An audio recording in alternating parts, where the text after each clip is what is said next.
Sohinki. If you're looking for a bit of nostalgia and a whole lot of over-the-top gore, then Rise of the Triad may be for you. A remake of an old game from the 90s, Rise of the Triad seeks to inject a little bit of twitchy goodness back into the landscape of the shooters of today. So does Rise of the Triad hold up, or will the only twitching be from your migraine headache? Let's find out. San Nicolas Island, 1 year in the future. The UN has proof that a rogue organization known only as the Triad has taken over San Nicolas Island, off the coast of California. The Hunt. Rise of the Triads is a game that feels old, but that's not necessarily a bad thing. You play as one of an elite task force known as Hunt, the High-Risk United Nations Task Force. You head off to an island to fight the Triad and end up marooned there when one of their henchmen blows up your boat with a rocket launcher. You're stuck and your only option is to kill every last one.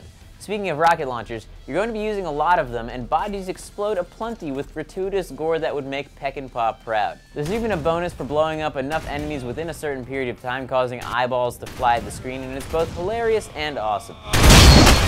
Yeah, how's that feel? It's almost comical how many rocket launchers are just lying around. Some fully loaded ones even seem to be discarded in trash cans. The game in general is really campy with what feels like intentionally bad voice acting and almost comically fast gameplay. Bloody hell, we're pinned down! Son of a bitch. Even the, quote, slow characters move at ridiculously fast speed, harkening back to the days of games like Quake, and the weapons are just as zany. You use everything from pistols to submachine guns to staves that shoot lightning and mini nuke guns. It's certainly not a game to be taken seriously. My biggest complaint in Rise of the Triad is in the difficulty. Not how difficult it is, but the ways in which it was difficult. Instead of being hard because of really tough enemies, which there are, or massive numbers of enemies, which there are also, it's difficult oftentimes because it's very hard to tell when you're being fired on and from where. The sound is a bit too ambiguous in these situations, and the reticle that shows you where you're being shot from feels as if it is often inaccurate.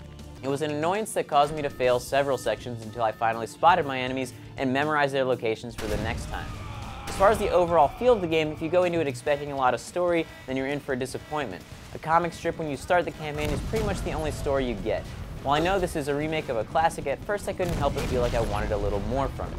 This is most likely due to entering into it not really knowing what I was getting into, and I definitely liked it a lot more once I had finally keyed in on what it was. It gets off to a bit of a slow start, but soon you're fighting insane bosses and it's actually pretty good.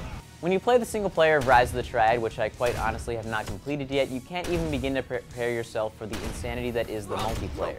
Just as many rocket launchers and goodies are strewn about the map, and you'll have a blast as skeletons, cultists, and triads run around trying to blow each other to bits. It feels like a game that was really made for multiplayer, and while the single player left me feeling like I wanted a bit more, I got exactly what I wanted out of the multiplayer experience.